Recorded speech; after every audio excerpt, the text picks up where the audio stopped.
Hey there, Cheesemeisters. That would have been The Monster Mash by Bobby Boris Pickett in the Crypt Kicker 5. It was playing at the end of the episode when Steve is comforting Kelly and Brandon and Emily come to the party after going to the Peach Pit and the whole thing. Welcome to the Peach Pod.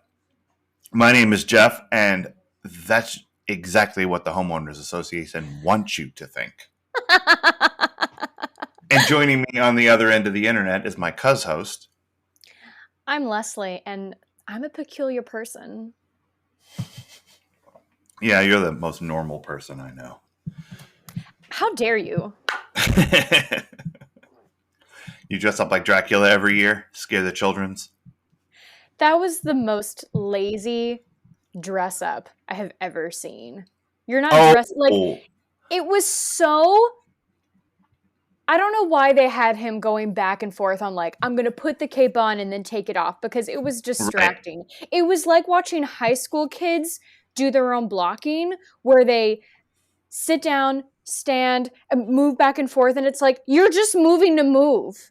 Right, just keep the damn thing on. I understand the taking the teeth out because those look painful, but like, keep the damn cape on. Just be a nerd for a few hours. It's fine. I have seen way lazier costumes than that. Oh, well, like, yeah, definitely. Much lazier than Brandon's costume. One year, my friend Adam went as Kurt Cobain. But all he did, he wore the clothes he was planning on wearing. And he put his watch on his right hand because Kurt Cobain is left-handed. That was the extent of the costume. I get so mad the few times in recent years when I have been at my parents' on Halloween and helping them with candy, the amount of kids, one, that come up in their parents' car, you walk on Halloween, you jerks. I walked for my candy, so can you. That's right. Suck it up, kids today. Yeah, that is. Just don't have fun like we used to. No, but then they also wear, like, they'll just wear maybe a Halloween hoodie and a mask, or not even that. And I'm like, you're not wearing a costume! Like, it's a good thing I don't own a house, because I would be that person like, you're not wearing a costume. You get nothing. And then parents would sue me. And this is why I can't have kids. Egged. Your house would get egged. I mean, that's... Well, that's what rain is for. Eggs everywhere. Yeah, it's, I don't know, you don't want eggs. Eggs is bad. Okay, toilet paper washes away. Eggs is bad. You can't be buying and wasting eggs like that in this economy. Well, I mean, this is 1991 economy. I mean, eggs were much cheaper. I'm triggered. It was, there was a lot going on with Scott and them eggs. Scott's character, I'm sorry I'm jumping ahead, but he just like I feel like he's completely changed from what they had him written as in the first season. And thankfully the actor is taking it in stride, but it's a lot as a viewer to watch because I don't like him anymore. I'm scared when I see this guy on screen. Yeah. It's interesting how so I guess let's real quick talk about what happens in this episode. It's Halloween and the gang, most of them, are going to a party.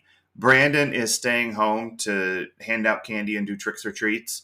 Scott is going to the corner where they used to have the egg fights in anticipation of having another egg fight. And Andrea does nothing and goes away. Yeah.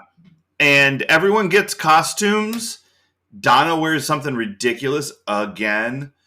Kelly wears something incredibly sexy. Yeah. And because she does that, she almost gets raped. But then we're told it's not her fault, it's the guy's fault, even though we spent the whole episode telling her that she was asking for it by dressing sexy. Yeah. And Emily Valentine brings two twins in clan costumes to Casa Walsh to trick-or-treat, promptly loses the children, finds the children, and kisses Brandon. Did we get there? We got there. I think that was everything that happened in this episode. What did you think of this episode?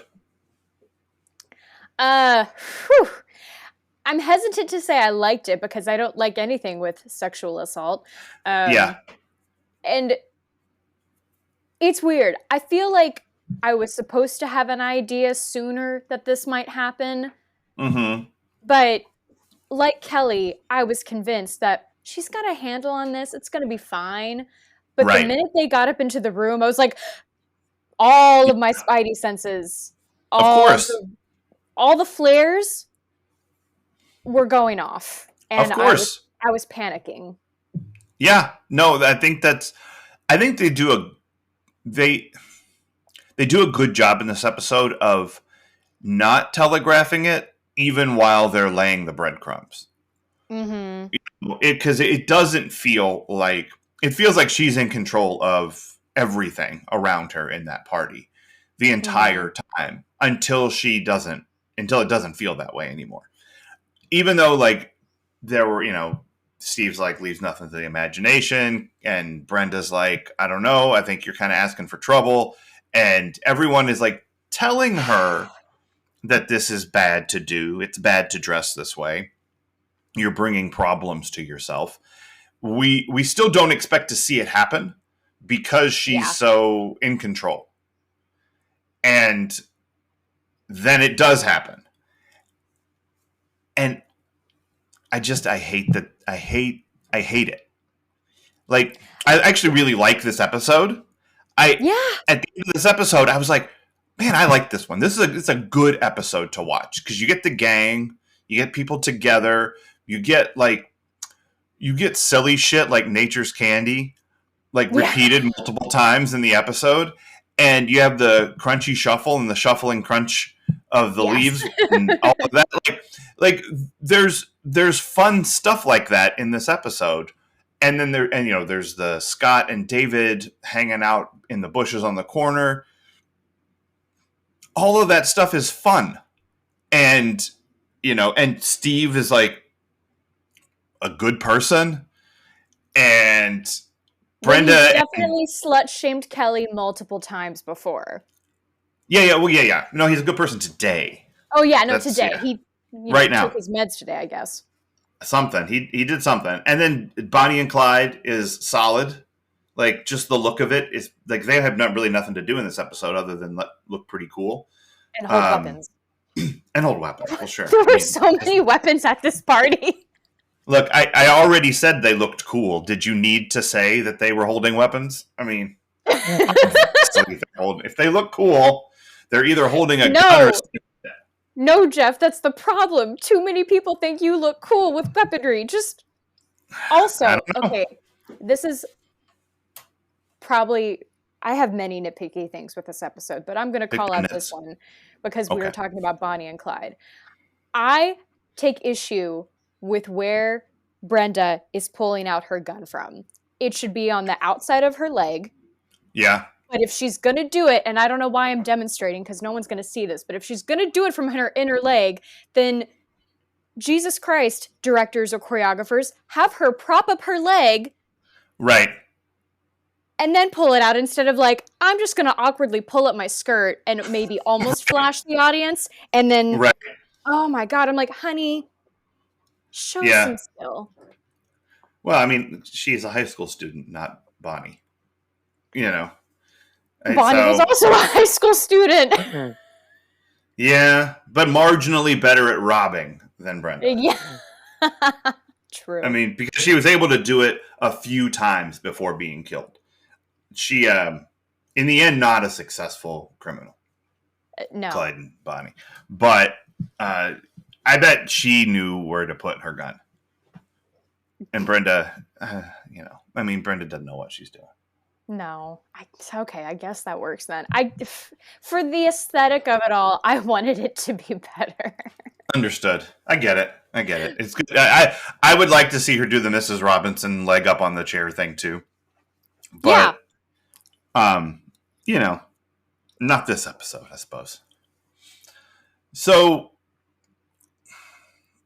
let's talk about the costume shop.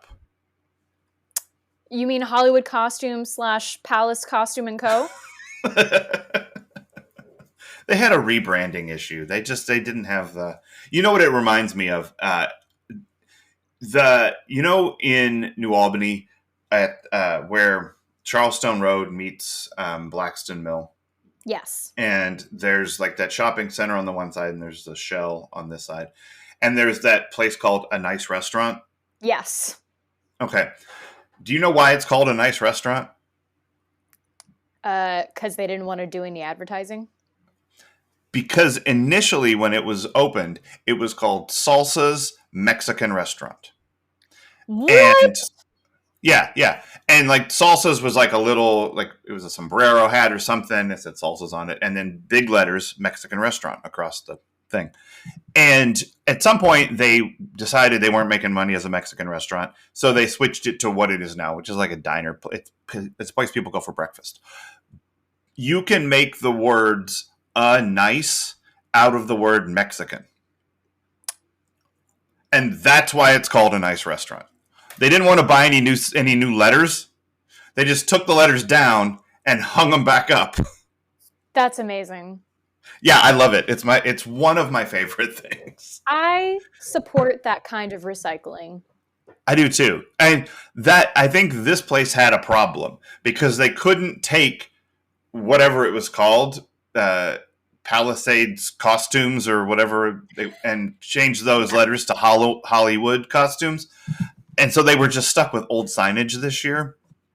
And I'm not sure Spirit Halloween costumes was open yet. So no one knew you could just go buy a big fucking tarp and hang it over any store and turn it into a Halloween store.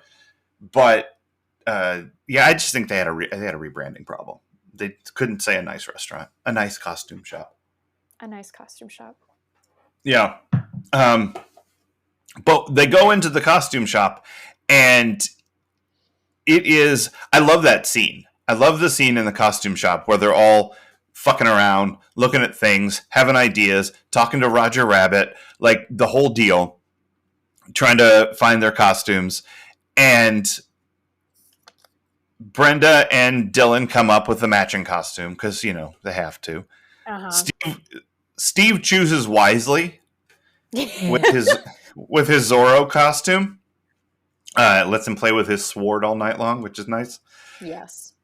And then Kelly chooses Sexy Witch, but doesn't show anybody. We don't get to see it until she shows up at the party. And Donna chooses Sexy Mermaid. And go ahead. I have a question. Yes. Why is Donna's outfit okay, but Kelly's isn't? Well, I mean, neither are leaving much to the imagination. I think that's true. Though, I mean, from a practical standpoint, the mermaid access is much tougher to gain than the witch access. True. Like, clearly, I mean, Donna needed help going to the bathroom. So she's needed help. She needed all the help.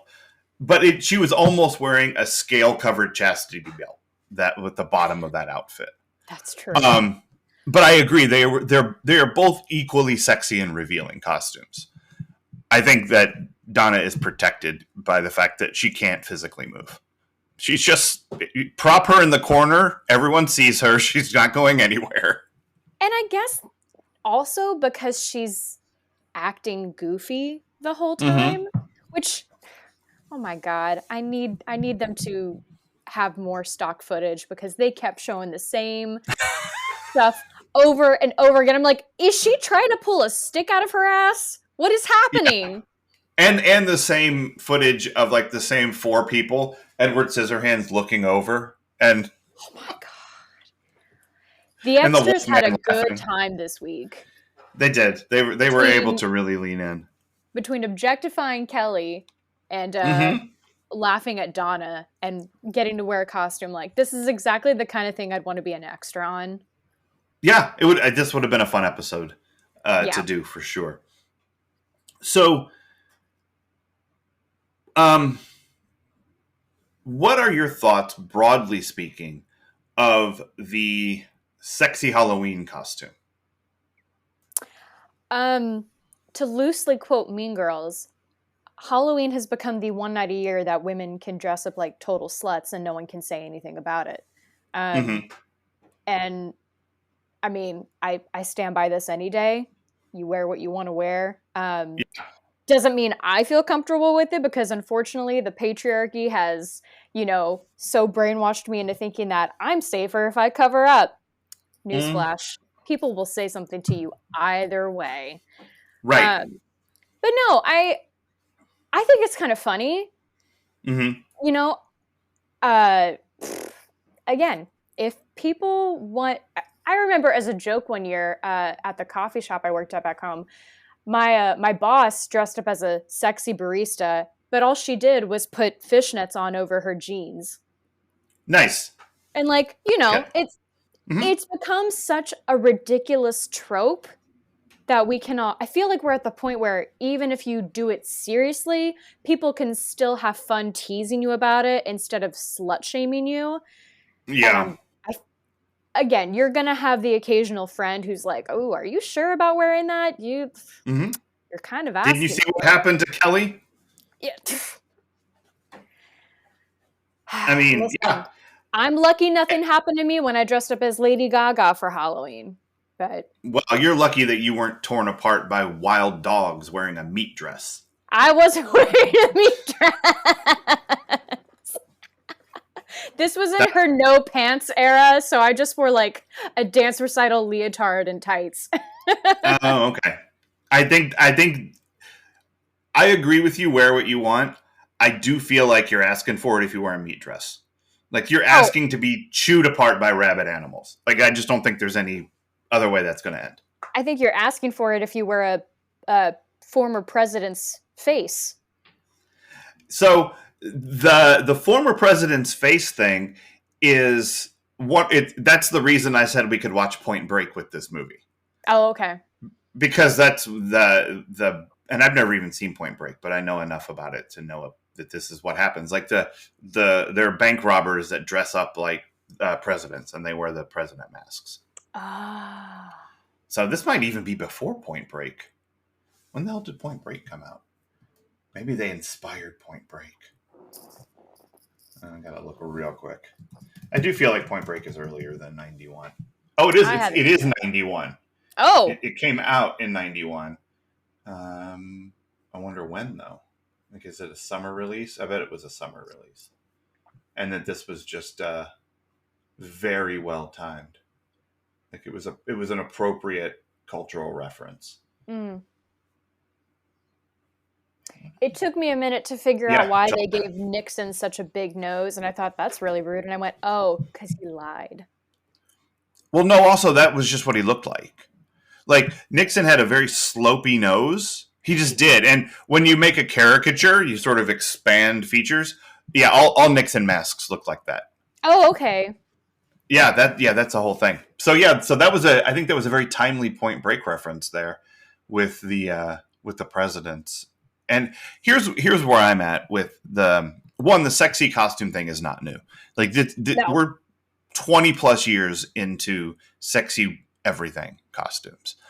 And this was a conversation I had at one of the schools I worked at. We were in the faculty lunchroom, and someone was like, "Why is every costume so sexual now?" And I said, "Because God loves us and wants us to be happy. Like this is Yeah. like I God bless America, sexy everything." Um, that's sort of my position on the whole thing. But my position more broadly on Halloween costumes is, and it may well be informed by Donna in this episode, but I am the firmest believer that your Halloween costume should, at number one, be comfortable. Yes. You should feel like a normal person who can walk around, sit down, stand up, hold things without the costume interfering. And that's why I think everyone here chose well, except Donna, obviously, for comedic Mm-hmm. effect. And David didn't choose a costume; he just wore a big old coat. He looked like the Riddler at He best. he did. He was Riddler-esque for sure.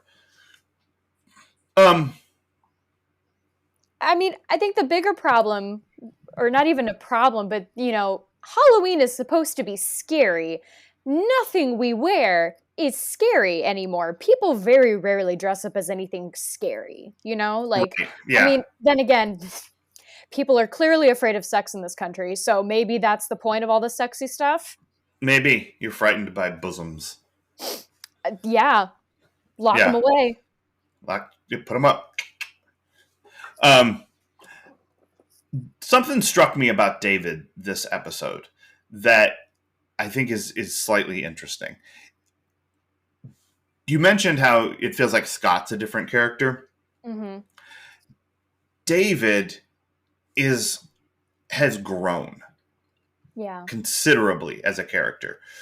If you think back a year previous, the way he would have asked Kelly to dance was like a million degrees apart from what he did in this episode. He would have been all like fumbly and panty and sweaty and like just dumb about it.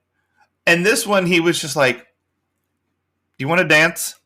And she's like, "No, I'm good." And he's like, "All right."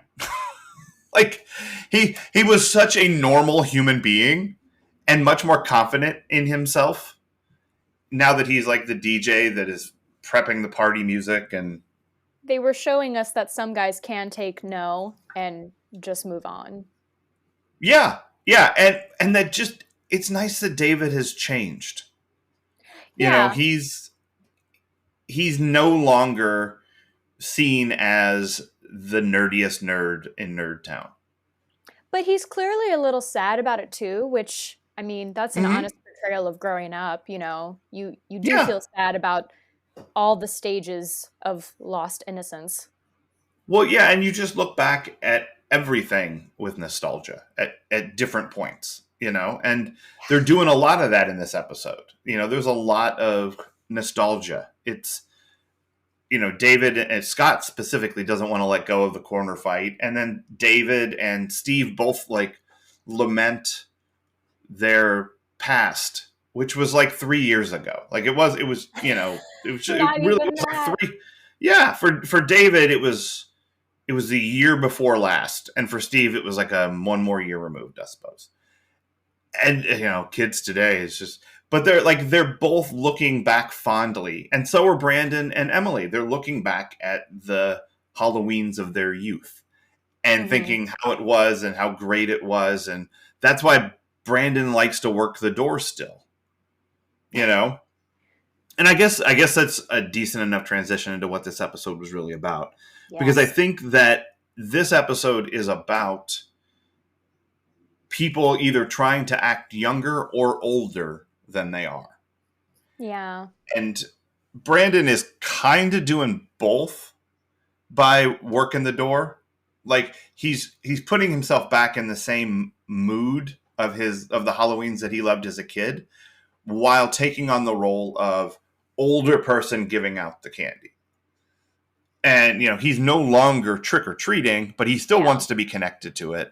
And so he's going both directions. And Scott is trying to pull David into the past because he I doesn't refuse want to to. grow up. Yeah, I love and danger. yeah, he's very danger centric now, Scott. He loves acting with his eyebrows. Yeah, well, you know, you got him, flaunt him. That's what I say.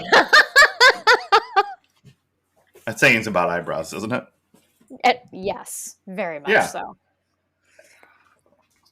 And then you know, Kelly wants to be sexy and older, and you know, Brenda and Dylan want to be 18-year-olds from the 1930s or whatever. I don't remember when Bonnie and Clyde took place. So they're trying to be old people. Steve's fucking Zorro. Like there's nothing more old school than Zorro. You He know, wants to be a hero. he does, and he gets to play the role of hero a little bit in this episode. But I think it's interesting the way holidays, but specifically Halloween, can play that role. It can Mm-hmm. make you act up and down because it's whatever you don't want to be right now. Yeah. You know, like if you're feeling the pressure of being too old, it's fun to go try to be a little kid. And if you are feeling like, why won't people give me autonomy and let me make my own choices and let me be a grown up, then you can project up and, go the sexy route and, lean into Oof. that kind of stuff. And Yeah. I think it's Halloween's kind of, I don't know, it's like a Rorschach test for where you're at right now. Yeah. You know? Um, to go along with that, I feel like this episode is very much about how growing up is scary. Uh, Yeah. Pun half intended. Mm-hmm. Because it really is. And like we see how, you know, David is starting to feel the effects of like, oh man, I'm changing. We're all changing. This sucks. And Mm-hmm. like he's the voice, I feel, of everyone in this episode in a way. Because Mm-hmm. Kelly, unfortunately, learns one of the worst lessons of all, um, in that people are going to see what you wear as an invitation. And now, unfortunately, for the rest of her life, she's going to second guess what she wears or wonders,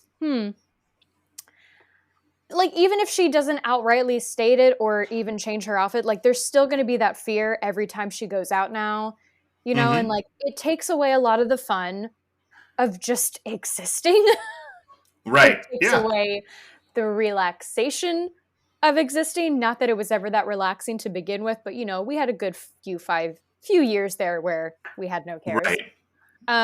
But yeah, I think hers is, at least for this group of people, it's the toughest lesson.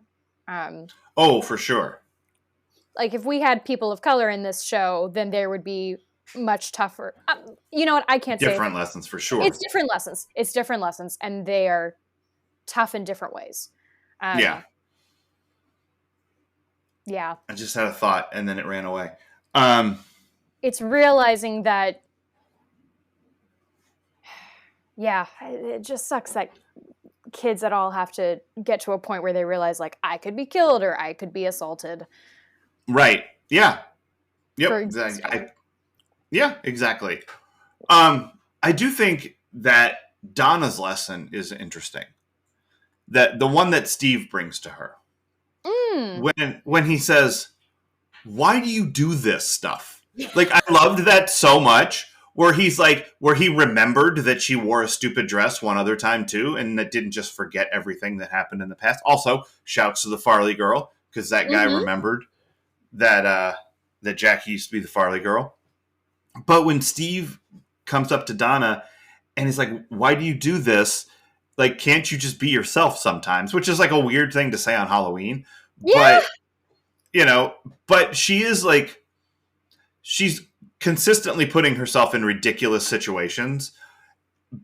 And it's because they want to give Tori funny things to do, like to just let her do physical comedy, which she's good at, and she can just Yeah. stand there and be silly for the whole episode. You don't have to give Donna anything to do. But Steve is like, yeah, you could just be you, and that would be great. And she's like, yeah, who would want to see that? And he's like, kind of me and everybody else. Like, the fact that he's, and he's not like he does a very gentle sort of clears her hair from her forehead thing while Yeah. he's talking to her, which is like it's brotherly. It's not.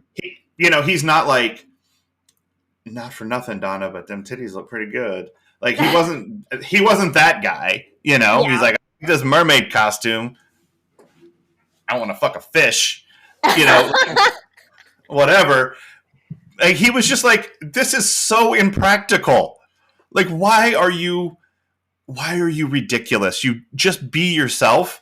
Don't create these problems for yourself. And that is such a nice lesson for him to deliver to her, especially because it's Steve. And it could have just been, like, Donna, if you're going to dress like a mermaid, like, make it so that the bottoms come off. Oh my God. Like, that could have been Steve. It could have been. It could have been. I don't really have anywhere to go with this, but I still want to note it because there was this moment where he, gives her a kiss on the forehead. Mm-hmm. And then Brandon also had a weird moment when he and Emily were talking where he like pokes her in the stomach. And I just thought, what is with these dudes? Like, I'm really trying to remember because I had guy friends. And I mean, yeah, dudes love playing around with, girls they consider their sisters or something like, people loved flipping me around for some reason.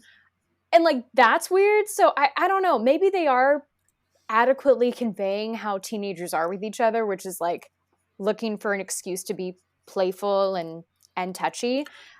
That's what it is. It's the desire to touch a girl in a way that is socially acceptable in that moment, but still make physical contact with another human being. Yeah. Even if that physical contact is like boop, or like pick somebody up and spin them around, or I was gonna say those were much gentler touches than like I remember telling my mom one day about this guy a year ahead of me.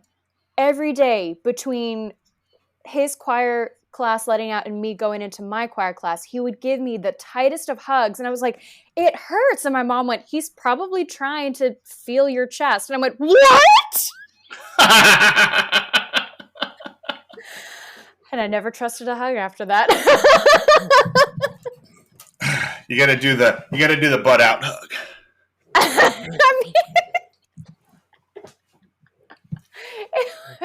It hurt. That's why it stunted their growth. It's rough to get an overhugger.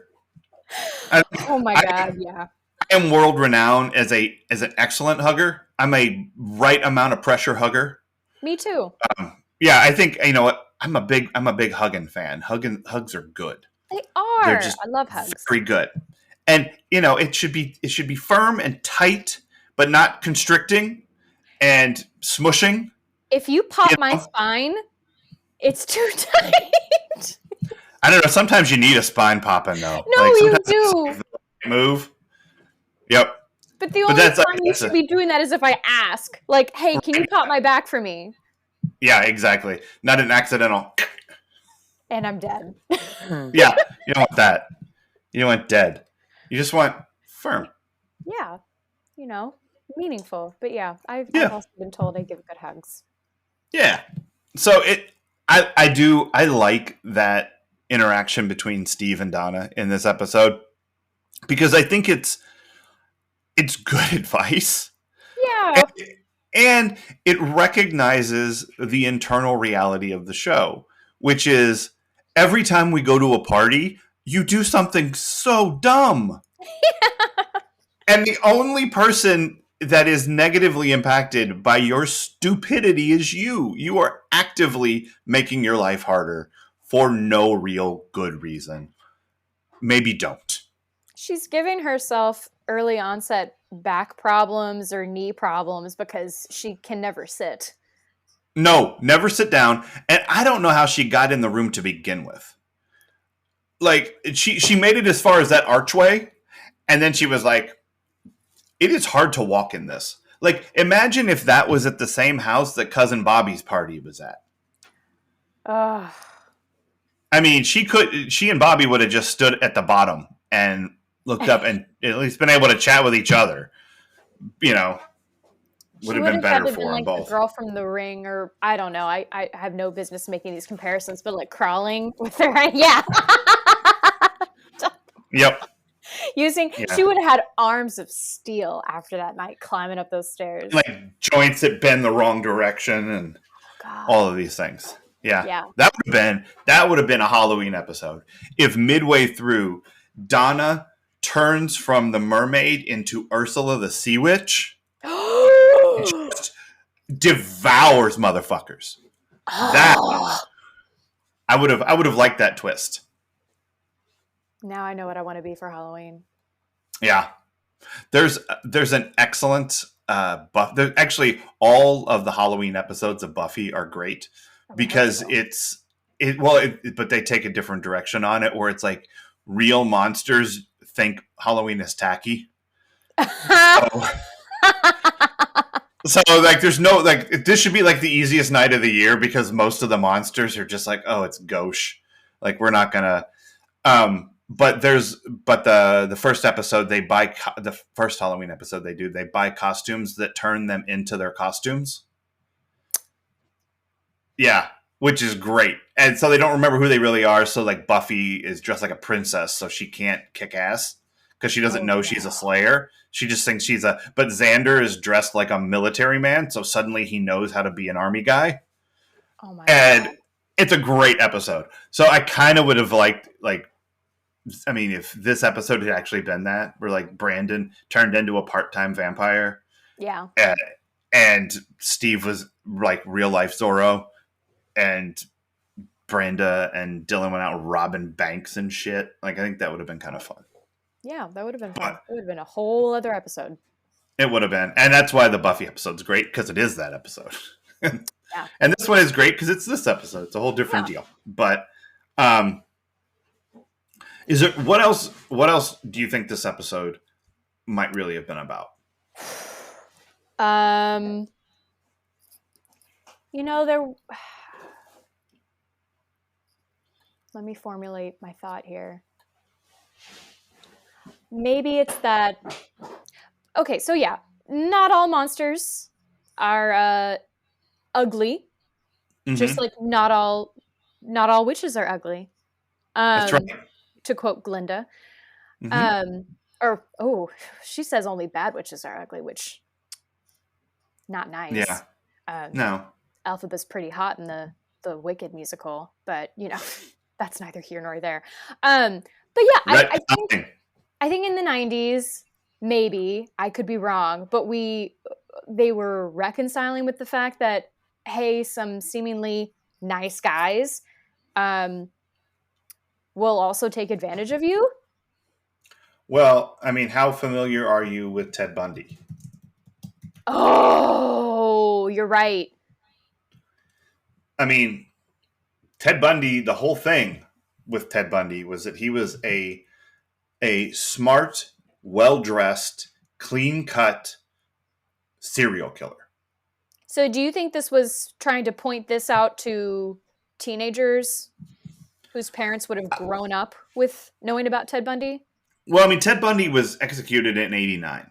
So if you were a teenager in 91, you knew who Mm-hmm. Ted Bundy was. Like you'd been around and seeing the news during this whole stretch of when he's arrested and his trial and all of this kind of stuff. So I think there was a notion in the public consciousness that your serial killers don't have to look like Charles Manson. Yeah. They can look like a law student. They can look like anybody. And It so I would think this be, this definitely brings that home. yeah, it definitely brings this home. And yeah, I have to like collect my thoughts because there are so many different angles that get touched on in this Mm-hmm. episode. I mean, but yeah, I mean he seems like a perfectly nice guy, and Mm-hmm. even when even when he's apologizing, I mean, it's really twisted. But Mm-hmm. again, that's what happens. Oh, can you forgive me? I'm sorry. Right. Like, can we just like kiss and make up? And then immediately switches again, and it's like, which is it? And of course, at the end of the It's day, both. it's both. But also, she's gonna be the one that gets blamed if you know, if she had pursued charges or something, Right. because he's a promising young man. Don't want to ruin his Right. life over this. Yeah. Um, yeah, I upsetting. I have to say, I feel like they handled it pretty well. mm-hmm. I I feel think like that go ahead. No, I mean, there's always going to be ways that they could have handled it better. And I mean, 5 years from now, even we'll probably be like, oh my God, they should have handled it this way. But like for the time, hell, even Mm-hmm. for this current time, I feel like it's still stuff that people need to. I mean, even as we watched it the first time, when Donna mentioned like he's a rapist, Right. I was floored that they actually said the word. Mm-hmm. I do think that I think everything that happens from the point where you know that this is turning into a sexual assault situation through the end of the episode is handled really well. Mm-hmm. I think that you know, like one, they had set it up so that Donna and Brenda could walk into the room having it make sense Yeah. because they had to go to the bathroom and they're coming out of the bathroom. And so like, there's like, oh, good. There was a reason for them to be there, not just save the day. So I thought that was good. And then when she calls for Dylan and Steve who come in and this guy tries to talk his way out of it and the two of them shut it down. Thank And they're God. like, fuck you. No, not okay. You're leaving. Yeah. And they get him out of there. And then Steve decks the guy for continuing to talk his bullshit. And then Dylan goes back in and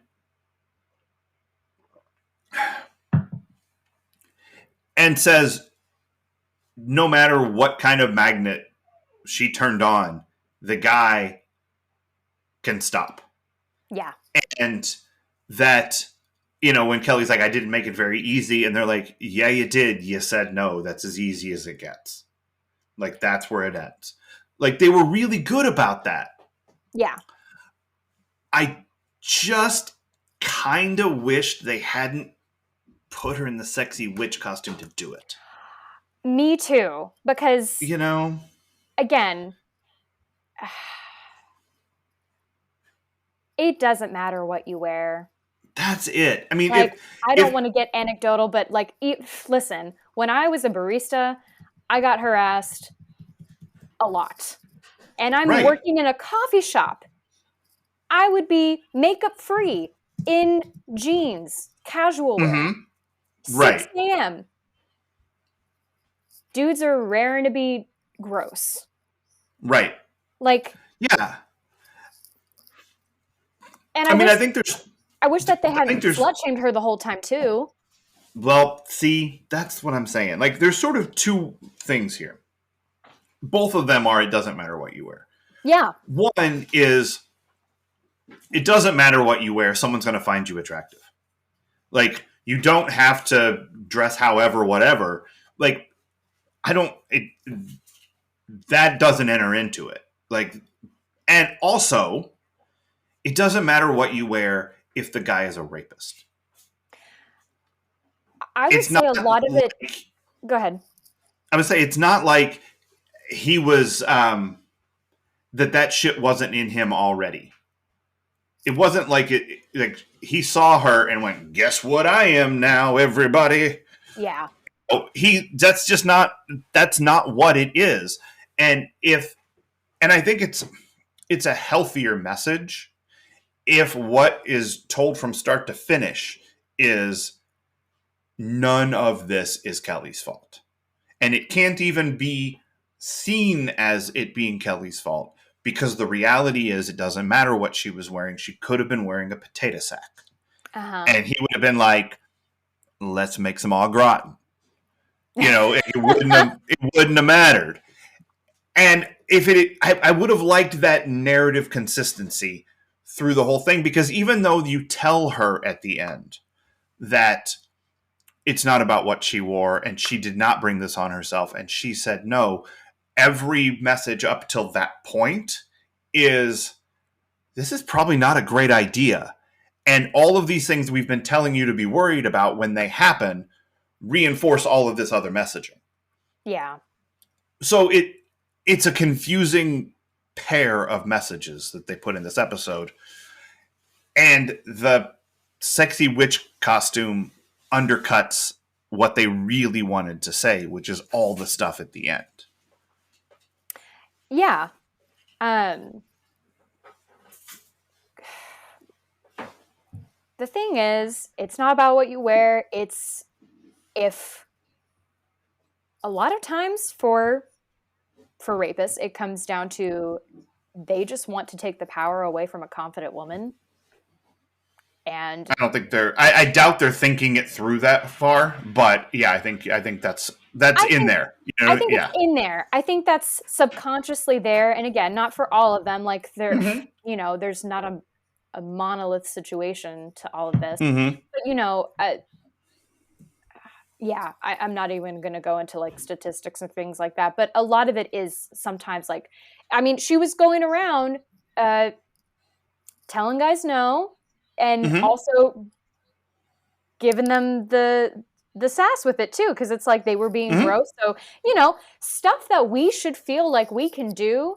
But I've definitely had situations too where it's like, if I say what I want to say, I could get punched. If I Right. say what I want to say, I could get assaulted. Like, Right. and it's a real shitty way to live, but unfortunately, I'm used to it. Right. Like No. many other people. Yeah, for sure. Yeah, it's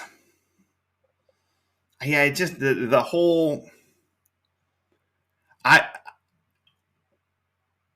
I mean, I don't want them to do this over and over again, even though they're gonna. But I almost would have liked one story about being able to be a sexy witch and flirt and have a nice time and have it be okay. And then another story where, um, you know, she's wearing a business suit and someone tries to attack her. Well, You know, and I was to that end, I was thinking like, what would have been more interesting and honed in on the "it doesn't matter what you wear" lesson more than anything, if they had gone for Brenda instead. right? Because she's dressed head to toe. Like you can barely see her hands. Yeah, like Yeah. and on also treating it like, because they're acting too like, oh well, because she's single, this is why this is happening too. She's on the Right. prowl, and it's like, no, none of this stuff in the grand scheme of things matters, because anyone without a vagina gets to go around and do these things and be okay. Right. Right. So Yeah, it would have been the only problem with that narratively is that Brenda wouldn't have willingly gone up into the room with someone while she's there with Dylan. no, She was there with her boyfriend, so that she wouldn't have been in that situation in that way. Like they could have done a much more, I don't know, kidnapped sort of situation. I But guess if that's they had had an argument and they different. were separated for a minute, Yeah, for sure. yeah, Yeah. So it I don't know. Either way, it's still like she put herself in a position to be raped, which is like, fuck, that's bullshit. it is. So, but yeah, this cowboy's a fucking asshole. Yeah. And the Robin Hood guy was a little weird. I hope both of them, character-wise, got punched in the dick at some point in the night. I know Steve aimed too high. Yeah, should have taken that sword of his and. Lopped that squeef right off. Yep. I don't know if that's what a squeef is, but I don't it's either. Walter asked definitely the same thing. He went, "What's a squeef?" And I went, "Don't know." it's a thing Steve calls people. 90s slang for dweeb. Kinda, yeah. I don't know. Steve just out there trying to make squeef happen. I don't know if it's gonna catch on or not, but it reminds me of what, like in, I don't know, the mid '90s when I tried to bring "Sit on It" back. Oh no! What? Yeah, I just thought, it worked so well in Happy Days. Everybody just being told to sit on it. I was like, if I could just bring "Sit on It" back, I think that would be. I think I feel pretty good about that. It never caught on. I don't know. Wow. I know. Ron Howard, call me. Let's bring Sit on It back. Yeah. Make this shit happen. Old Speak. slang. Anson Williams, Potsy, directed a number of episodes of 90210. Oh, cool. He Yeah. he shows up on Boy Meets World. No one recognizes him, but he shows up. Yeah, he's fucking Potsy. Potsy's awesome. They have to say it. He's like, I'm Anson Williams. Right. And all the kids my age were like, who the fuck are you? That's right. I was Potsy. Remember Ralph Mouth? I was Potsy. Remember? We were together and we'd Fonzie. Remember Fonzie? Hey, that guy? Hey. He's cool. Sure. Yeah. 35, dated high school kids, lived above a garage, whatever. Oh my God. What? I don't know. Go watch Happy Days. I'm good. I'd only want to see something maybe happen between Fonzie and the mom, but I think because those actors in real life were hot for each other. He should be. I don't think Fonzie was 35, but he definitely was in his 20s, and he looked 35. So, yeah. Henry Winkler. That's right. Henry Winkler's the best. And I mean, but don't see him while you're taking your driving test. I mean, thankfully, I have my license, and I have, shown the world that I can drive because I've driven across the country 3 times. That's right. Is that Henry Winkler? Yeah. Didn't see him anywhere. All right. So what did this episode make you nostalgic for? Oh, man. I mean, I love Halloween. I still dress up and go out because I don't hate myself that much to keep myself from dressing up. I would say, I just thought of this earlier, maybe,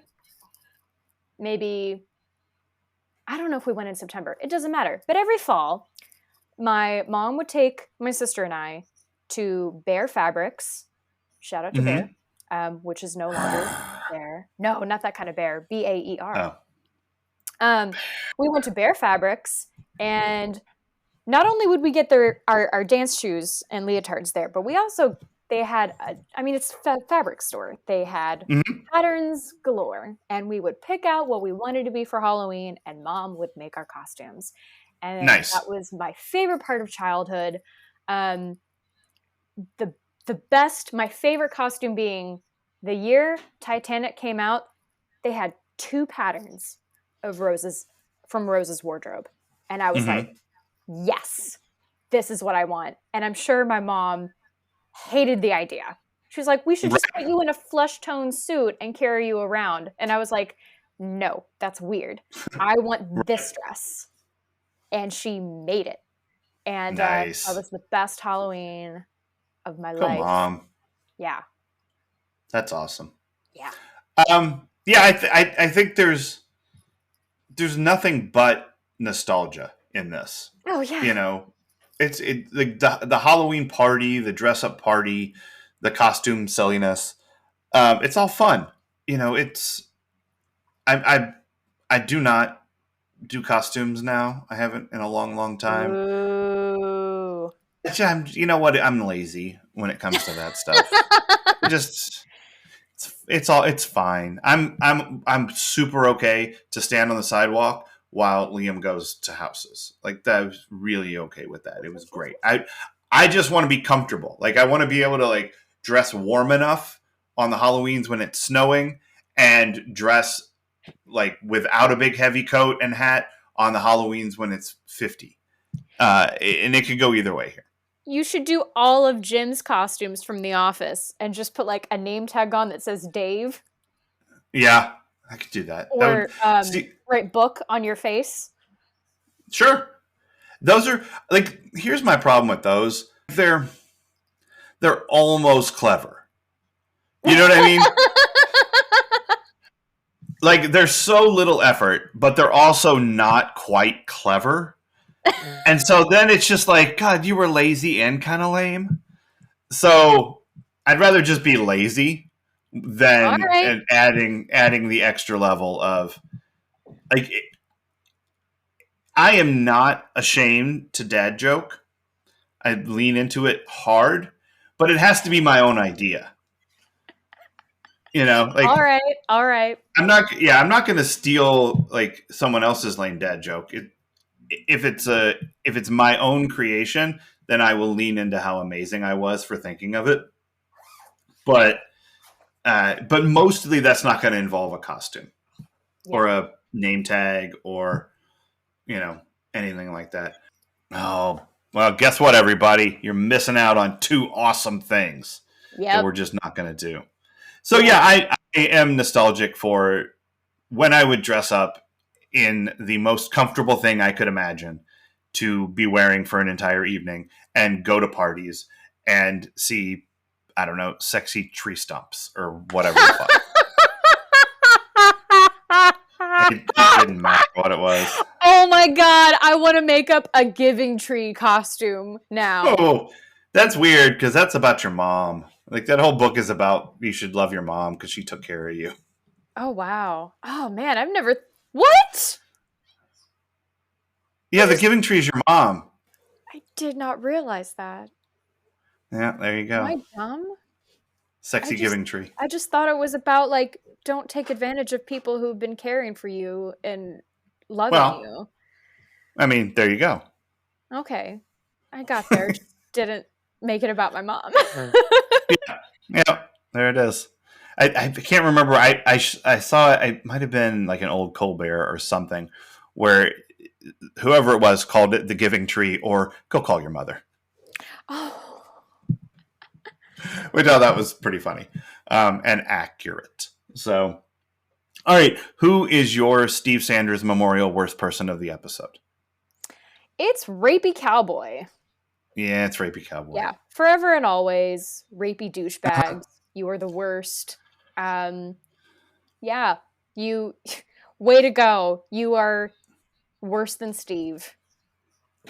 Steve is super decent in this episode. Bring out the best in Steve, apparently, who has slut-shamed Kelly, but you know, only I can say that.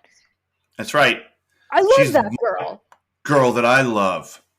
Pow! I love that whore. Don't dress like a slut, Kelly. Don't let him call you a slut. Yeah. Fuck you, Rapey Cowboy. Yeah, boo to Rapey Cowboy. All right, well, so I think we did it. We did it. All right, so join us next week, Cheese Meisters, when we discuss Season 2, Episode 14, The Next 50 Years.